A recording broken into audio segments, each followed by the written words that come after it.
अब जरा देखिए, कुछ ही देर में मादुरो की फेडरल कोर्ट में पेशी। अब से कुछ देर पहले हमने आपको तस्वीरें फिर से दिखाते हैं आपको तस्वीरें।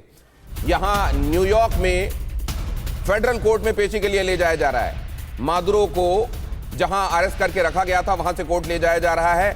कड़ी सुरक्षा में मादुरो को कोर्ट ले जाया जा रहा है और पूरी दुनिया इसको देख रही है और जाहिर है सबके दिमाग में ये बातें चल रही हैं कि आज अगर ये मादुरो के साथ हुआ है तो क्या ये एक नजीर बन सकता है आने वाले दिनों में। अमेरिका की निगाह में जो भी मुल्क या जिस भी मुल्क का राष्ट्राध्यक्ष उसकी निगाह में सही नहीं कर रहा होगा, क्या उसके साथ अमेरिका आने वाले दिनों में ये कर सकता है?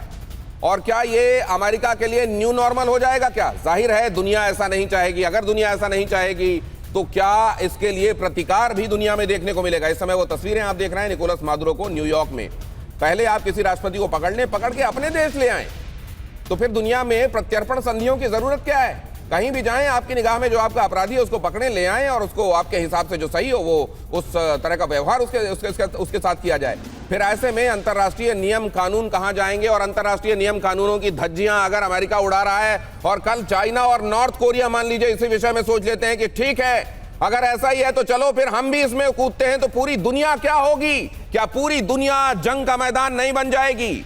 अब जरा ये देखिए कोलंबिया को भी जिसका जिक्र अभी एम्बेसडर वोहरा कर रहे थे कि अभी यहां निकोलस मादुरो की गिरफ्तारी के बाद आग शांत भी नहीं हुए वेनेजुएला वाली, और कोलंबिया पर अब कार्रवाई की बात की जा रही है। अमेरिकी अटैक की आशंका के बीच कोलंबिया, और जिस लैंग्वेज का जिक्र किया अभी एम्बेसडर वोहरा ने, क्या किसी राष्ट्राध्यक्ष को वो लैंग्वेज शोभा देती है? वेनेजुएला बॉर्डर पर कोलंबिया ने टैंकों को तैनात किया।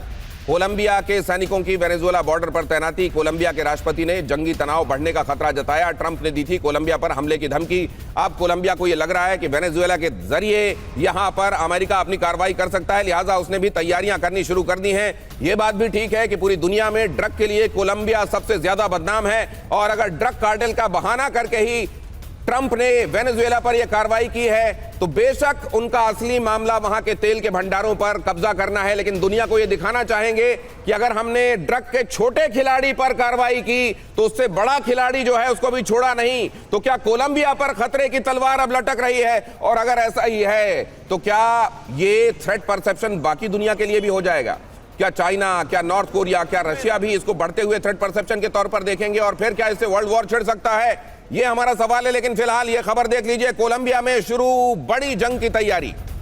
वेनेजुएला बॉर्डर पर कोलंबिया के हेलीकॉप्टर दिखाई दे रहे हैं। कोलंबिया के हेलीकॉप्टर ने बॉर्डर पर पेट्रोलिंग की, लगातार पेट्रोलिंग कर रहे हैं कोलंबिया के हेलीकॉप्टर्स। ये तस्वीरें भी देखिए जरा, ये देखिए कोलंबिया के हेलीकॉप्टर्स लगातार पेट्रोलिंग करते हुए वेनेजुएला के बॉर्डर पर। वेनेजुएला में अब एक तरीके से अमेरिका का कंट्रोल है, तो क्या अब उसकी धरती का इस्तेमाल करते हुए, वेनेजुएला की धरती का इस्तेमाल करते हुए अब कोलंबिया पर भी क्या कार्रवाई होगी? और जिस तरीके के स्टेटमेंट अभी डोनाल्ड ट्रंप ने दिए हैं उससे बिल्कुल यह तनाव दिखाई दे रहा है आने वाले दिनों में और बढ़ेगा।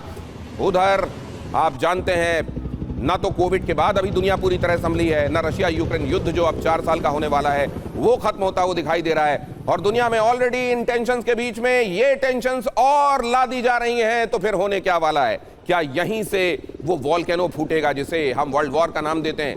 तय है क्या विश्व युद्ध 3? क्यों कह रहे हैं हम, जरा देखिए। और क्यों यह कहा जा रहा है कि वर्ल्ड वॉर 2 के बाद अभी सबसे ज्यादा किसी युद्ध के होने के लिए माकूल परिस्थितियां हैं कि विश्व युद्ध हो जाए? क्यों कहा जा रहा है कि सबसे ज्यादा इस समय कंड्यूसिव लग रहा है तमाम परिस्थितियों को देखते हुए? वर्ल्ड वॉर 2 के बाद अभी सबसे ज्यादा तनावग्रस्त हालात हैं, टेंशन वाला माहौल पूरी दुनिया में सबसे ज्यादा है। अभी के हालात के हिसाब से किसी भी वक्त विश्व युद्ध संभव है, इस बात का अंदेशा बढ़ता जा रहा है। और क्यों बढ़ता जा रहा है? रूस और यूक्रेन जंग के बाद वैचारिक तौर पर दुनिया पहले ही 2 हिस्सों में बटी हुई है। एक जो मानती है कि रशिया को अपनी सुरक्षा करने का अधिकार है, जब नेटो विस्तार कर रहा है तो क्यों ना रशिया थ्रेट परसीव करे और युद्ध के लिए आगे बढ़े। और अगर मान लीजिए दक्षिण अमेरिका में वेनेजुएला को देखते हुए अमेरिका को थ्रेट लग रहा है, तो क्या एकदम पड़ोस में यूक्रेन को देखते हुए रशिया को थ्रेट नहीं लगना चाहिए?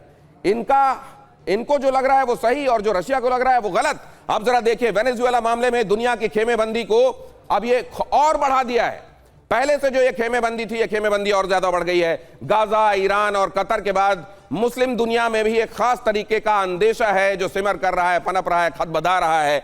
बढ़ती आबादी के चलते महाशक्तियों को ऊर्जा संसाधनों के लिए नए इलाके चाहिए, और इसीलिए यह माना जा रहा है कि सबसे ज्यादा ऑयल रिजर्व दुनिया में जिसके पास माने जाते हैं वो है वेनेजुएला। इसीलिए वेनेजुएला में निशाने में आया। तो फिर क्या अगली कतार में, ठीक है उसके बाद सऊदी है, लेकिन तीसरे नंबर पर तो फिर ईरान ही आता है ना। तो क्या ईरान का नंबर अगला है, क्योंकि उसके पास भी तेल रिजर्व बहुत ज्यादा है। महाशक्तियों को अपनी ऊर्जा जरूरतों के लिए तेल चाहिए, और क्या इसीलिए अब वेनेजुएला के बाद ईरान की भी बारी है क्या, और एक के बाद दूसरी बारी है जो आती जा रही है। कभी कोलंबिया का नाम लिया जा रहा है, उधर बोलीविया असुरक्षित महसूस कर रहा है, इधर ईरान में इनसिक्योरिटी है। क्या इसी तरह के माहौल में विश्व युद्ध हुआ करते हैं? और क्या हमारे एक्सपर्ट्स को भी यह लगता है कि इस तरीके की इनसिक्योरिटी वर्ल्ड वॉर के बाद इस समय पीक पर है?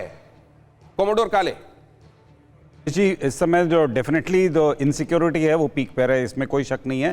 एंड आगे क्या होने वाला है, that is now become very नेबुलस। ये किसी को पता नहीं है कि आगे क्या होगा। देखिए, कंटिन्यूअसली ट्रंप के जितने भी स्टेटमेंट्स हैं पिछले कुछ दिनों में, वो इंडिकेट कर रहे हैं कि उनका एक एग्रेसिव नेचर जो है वो बाहर की तरफ आ रहा है। एंड डेफिनेटली अब वो इस समय देखिए, एनर्जी का जो अंडरलाइंग कॉज है उसको छुपाने के लिए यदि वो नार्को टेररिज्म और इसको लेजिटिमेसी प्रदान करना चाहते हैं, तो डेफिनेटली कोलंबिया की तरफ वो कुछ ना कुछ एक्शन जरूर लेंगे और इस एक्शन को कंटिन्यू करेंगे। और अगर वो नहीं करते हैं तो देन ये दुनिया के लिए बड़ा क्लियर इंडिकेशन होगा कि नहीं, वो जो है उनका पूरा एक्शन इलेजिटिमेट था। आपने भी ये बात ऑयल के पीछे ये बात मानी कि अगर वेनेजुएला वाले अपने कॉज को राइट प्रूव करना है तो कोलंबिया पर अटैक करना पड़ेगा। बिल्कुल, एक्शन। और दूसरा, आप ये भी कह रहे हैं कि वाकई इस समय वर्ल्ड वॉर 2 के बाद सबसे ज्यादा अंदेशे हैं कि वर्ल्ड वॉर जैसा फिर कुछ हो सकता है,